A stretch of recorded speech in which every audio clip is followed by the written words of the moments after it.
Hello les amis, je vous retrouve pour une nouvelle vidéo sur la NBA et les Spurs de San Antonio avec le suivi des stats de Victor Wembanyama. Et donc cette nuit, les Spurs ont perdu à Memphis 106 à 98. Alors c'était un match un peu plus serré que d'habitude. Victor a fait 20 points, 7 rebonds, une passe, 4 contre, aucune interception en 26 minutes de temps de jeu. On va revenir sur toutes les stats de ce match-là en détail avec carton par carton les stats aussi. On verra ensuite le classement des Spurs dans la conférence Ouest après cette nouvelle défaite. Et puis on enchaînera par les stats de Victor dans ce match en détail avec ses records sur un match. On verra ses stats sur cette saison régulière avec ses moyennes. Et puis on enchaînera par les stats de Wemby dans l'histoire des San Antonio Spurs. Alors ça sera à 20 ans, 21 ans au général. Et dans l'histoire des Français en NBA. Et puis on terminera par un petit focus sur le prochain match, la prochaine rencontre des San Antonio Spurs pour se donner rendez-vous pour cette nouvelle rencontre. Alors là, donc contre Memphis, les Spurs ont perdu 98 à 106. C'est une petite défaite quand même. C'était plutôt serré au premier quart-temps. Les Spurs menaient 23-20. Après, ils ont perdu le deuxième quart-temps 17 à 27. Ils ont perdu le troisième 28 à 33. Ils ont gagné le dernier 30 à 26, ce qui fait un écart seulement de 8 points. Donc c'était un match plutôt correct pour les Spurs. À noter côté Memphis, Ja Morant qui fait 26 points, 10 passes, 5 rebonds. Il fait un énorme match, hein, Ja Morant. 24 points pour Desmond Bain. Et puis après, bon, sinon on a 13 points, 11 rebonds pour Aldama. Dans l'ensemble, Memphis a tourné à 31% à 3 points, 46% au tir, alors que les Spurs, c'est à peu près les mêmes pourcentages, sauf 80% au lancer franc pour Memphis et seulement 69% pour les Spurs qui d'habitude sont plus adroits, mais bon, à 8 points, c'est pas là-dessus qu'ils auraient rattrapé leur retard. Les rebonds 46 à 40 en faveur de Memphis. C'est un peu mieux dans ce match-là parce que le match précédent il s'était fait exploser au rebond, les Spurs. Sinon, les interceptions c'est à peu près la même chose, les ballons perdus à peu près la même chose. Bon, bref, voilà, le match se joue pas à grand-chose. Finalement, dans les stats, ça donne 8 points d'écart seulement au final. Alors, côté Spurs, on a, je dirais, le meilleur, c'était Victor en termes de points. Après, les joueurs qui sortent du lot, on a 19 points et 6 rebonds pour Keldon Johnson avec 4 passes décisives. Mais après, il n'y a pas de joueur, il y a pas de joueur à plus de 7 rebonds. À part Victor, 7 rebonds et Barlow aussi avec 7 rebonds. Les passes décisives, les meilleurs sont 4 passes.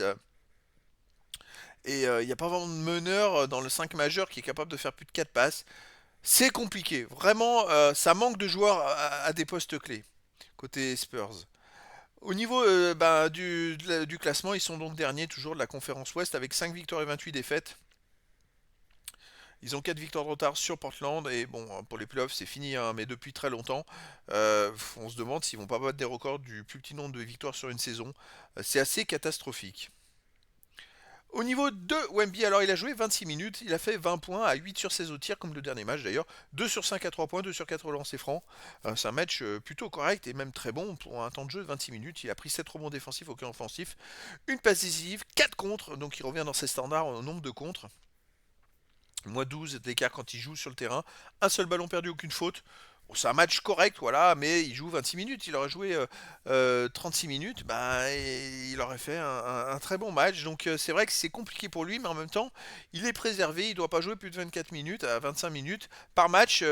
Après, ils refont. J'ai vu les infos. Mon pop, il le préserve pour sa cheville. Ils refont des radios pour voir si tout va bien. Voilà, c'est les médecins qui ont dit il ne faut pas jouer de plus, il faut qu'il préserve. Ce qui est important, c'est la longueur de la saison. Il vaut mieux qu'il enchaîne pas plus de minutes. Si après derrière il se blesse gravement et qu'il peut plus jouer de la saison, ça serait quand même dommage, hein, les amis. Donc bon, pour l'instant, alors il est un peu frustré, Victor. Hein, je vous cache pas que je crois qu'il d'ailleurs il a fait le forcing pour rejouer la fin de match, qu'il a rentré une minute, il est vite ressorti derrière. Mais voilà, c'est comme ça. Vaut mieux pas prendre de risques. Les saisons sont très longues. Il a jamais joué 80 matchs dans une saison. Donc on verra après pour les saisons suivantes. La première, c'est l'apprentissage, la découverte, et c'est important de le faire le plus sérieusement possible. Donc dans cette saison, il tourne donc à 18,9 de moyenne, 10 rebonds 2, 2 passes 9, une interception 2 et 3 contre 1. Il est toujours meilleur contreur en NBA. Pour les rebonds, ça baisse parce que dernièrement, ça fait plusieurs matchs de suite qu'il n'a pas pris au moins 10 rebonds. Et pour les passes décisives, bon, c'est plutôt correct, hein, franchement. Les interceptions aussi, il n'en prend pas beaucoup. Mais c'est vrai que ça fait plusieurs matchs, je le vois pas trop en faire. Ça va se travailler, ça va progresser. Surtout avec ses longs bras, il a de quoi intercepter pas mal de ballons.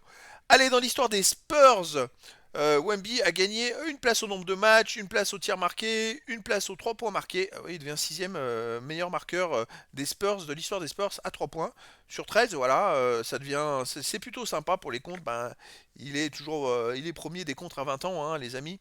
Il a maintenant 32 points d'avance, 32 comptes d'avance sur le deuxième. Pour 21 ans, il est à 115 contre de Tim Duncan, donc c'est possible de le dépasser dès cette saison. Ce serait plutôt intéressant. Après, pour les rebonds, ben, il a plus de mal dans ses derniers matchs. Donc il progresse beaucoup moins. C'est dommage, son temps de jeu aussi. Voilà, il a face à lui des joueurs dans les stats comme Tony Parker qui ont une saison de plus. Donc forcément, les stats sont beaucoup plus importantes. Après, dans les stats en général, on peut voir que, par exemple, sur les points marqués, il devient 137e meilleur marqueur des Spurs avec 548 points. Il a un écart d'ailleurs un écart, alors moins 8, 144 d'écart, bon avec le nombre ça c'est faux. Hein. Team Duncan c'est pas 1392 points. Il y a un petit bug là-dessus, je le corrigerai pour le prochain, à mon avis c'est l'inverse. Hein. C'est-à-dire que en premier 1392, ce sont les matchs joués et 26 496 ce sont les points. Voilà, petite précision. Donc voilà. Mais bon, dans l'ensemble, Victor continue sa progression petit à petit. Allez, on arrive dans l'histoire des Français en NBA. Alors Victor, c'est le meilleur Français à 20 ans pour les contres. Hein. Il a beaucoup d'avance et maintenant il est plus qu'à 21 ans, à 7 comptes seulement de Johan Petro qui en avait 98. Et en a 91, il va bientôt dépasser Johan Petro. Donc c'est quand même très intéressant. Les rebonds offensifs, bah, il n'a pas progressé plus que ça. Les rebonds défensifs, il grappille, hein, il lui manque 114 pour dépasser Tony Parker. Donc bah, j'espère qu'il va avoir plus de stats dans les prochains matchs. J'espère que ça sera moins le bordel avec les Spurs. Que les Spurs arriveront enfin à avoir un jeu collectif et quelque chose d'intéressant. Ça va être à surveiller. Donc prochain match les amis. Oh, je rentre pas plus dans des stats. Il n'y a rien de plus de parlant. Prochain match, ça sera le 5 janvier à 1h30 heure française, je précise. Et donc le 5 janvier, parce qu'aux États-Unis, ça sera encore le 4 janvier. Et les San Antonio Spurs vont recevoir les Milwaukee Bucks. Alors là, ça va être très compliqué. Les Bucks, je me demande s'ils sont pas dans les premiers, 2 ou 3 premiers de la conférence. Eh ben, ça va être un énorme match, les amis. Milwaukee, c'est une équipe très très très costaud avec des très bons joueurs dans plusieurs postes clés. Eh ben, écoutez, ça sera un match, un nouveau test match pour Victor. J'espère qu'il pourra jouer, j'espère qu'il fera des stats. Il y a quand même du level en face. Bon, écoutez, en tout cas, c'est bien que Victor puisse jouer ce genre de match et affronter des grandes stars. Il va progresser. Je dirais qu'il faut être hyper clément cette saison. Et quand il aura l'habitude de jouer face à des joueurs, il va commencer à comprendre comment certains jouent, comment des adversaires jouent. Il va commencer à prendre ses repères. Le jour où il va avoir ses repères, ça faudra peut-être 2 ou 3 ans, parce qu'il y a des adversaires qu'il va pas affronter beaucoup. Peut-être des clubs des franchises qu'il va affronter que 2 fois cette saison, mais quand il va commencer à avoir des repères, là on en reparlera. Je pense que là déjà il est meilleur contreur de la NBA dès sa première saison, ce qui est assez exceptionnel. Il est parti pour gagner ce classement pendant de longues années et battre des records dans ce classement. Alors voilà, on va voir son évolution en tout cas les amis, donc je vous donne rendez-vous ce 5 janvier, je vous ferai bien sûr une vidéo récap de ce match, et puis voilà, je vous dis à très bientôt pour une nouvelle vidéo.